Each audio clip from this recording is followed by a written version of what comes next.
안녕하세요. 김영환의 자전거 세상입니다. 제가 지난 콘텐츠에서 마크 트웨인의 명언 하나를 소개해 드린 적이 있습니다.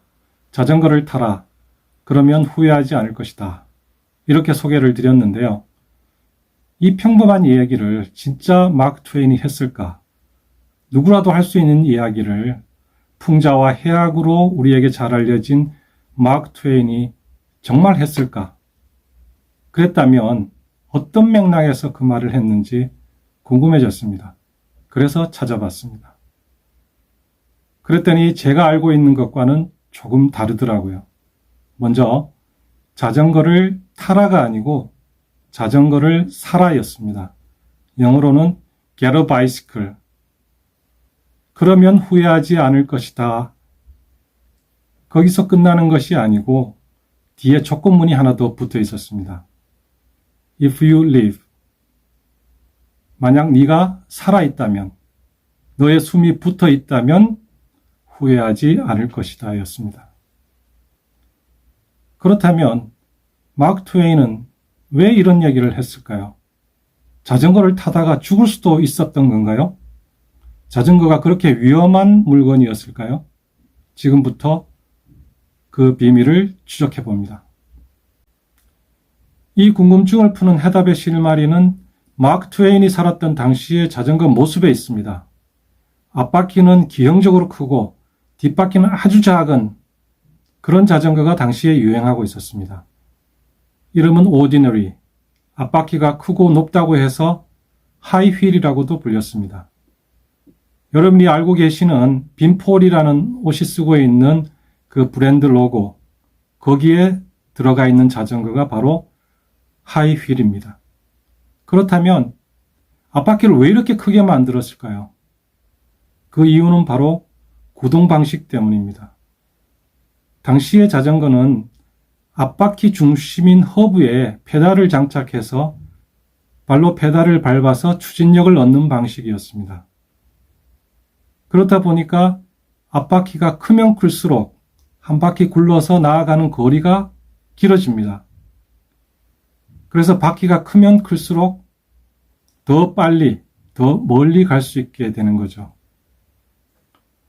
앞바퀴가 얼마나 커졌느냐 하면 당시에 일반적인 표준형 자전거의 앞바퀴 지름이 36인치였는데 이게 점점 커져서 48인치가 됐다가 60인치까지 커집니다.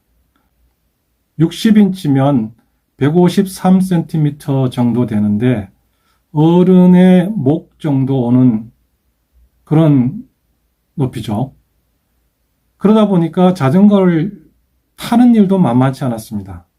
당시에 안장에 올라가는 방식이 두 가지가 있었는데 하나는 자전거를 손으로 잡고 자전거 좌측에서 자전거와 함께 앞으로 달려나가다가 뒷바퀴 왼쪽에 장착한 발판에 왼발을 올리고 점프를 해서 안장에 올라가는 방식 하나가 있었고요. 또 다른 방식으로는 자전거의 뒤에서 두 손으로 핸들을 잡고 앞으로 나아가다가 발판에 발을 올리고 점프를 해서 안장에 올라가는 방식이었습니다. 어느 방식이든 위험하기는 마찬가지입니다. 문제는 안장에 올라가는 것도 만만치 않지만 내려오는 일은 더 어려웠다는 겁니다. 특히 갑자기 돌발 상황이 발생해서 자전거에서 내려야 할 경우, 예기치 않은 상황에서 자전거를 멈춰야 할 경우에 사고로 이어지기가 일쑤였습니다. 불행하게도 머리부터 떨어져서 사망사고가 발생하는 경우도 있었습니다. 앞바퀴가 이렇게 60인치라고 하면 그 크기가 오늘날의 자전거와 비교하면 거의 2배 이상이 됩니다. MTB가 26인치, 그리고 로드바이크의 앞바퀴가 27인치라고 보면 60인치면 2배가 넘죠. 이 자전거에는 재미있는 이름 하나가 더 있는데요. 페니 파딩입니다. 페니와 파딩은 영국의 옛날 동전 이름인데요. 페니는 큰 동전, 파딩은 작은 동전.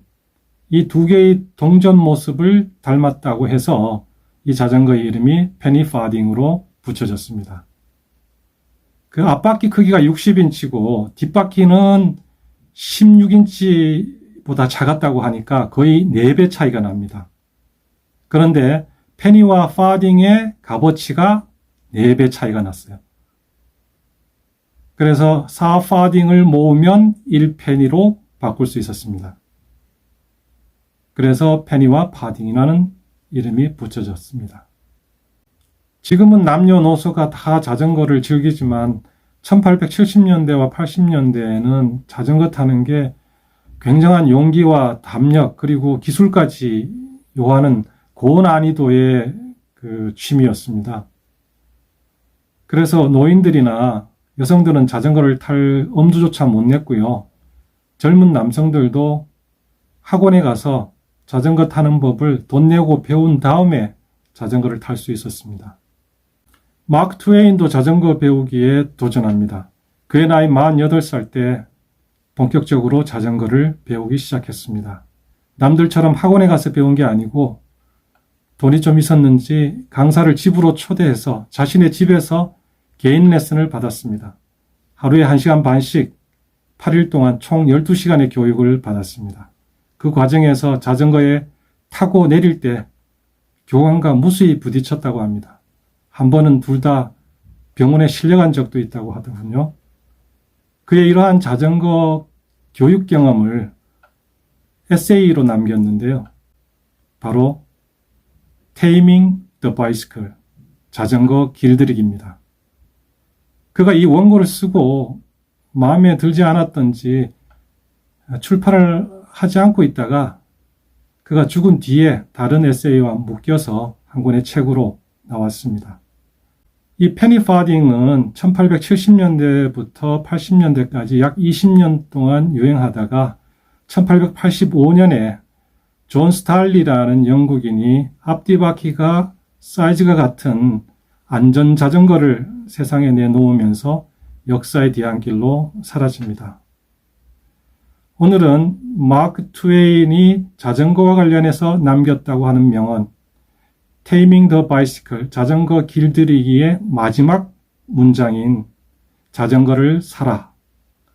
후회하지 않을 것이다. 네가 살아있다면.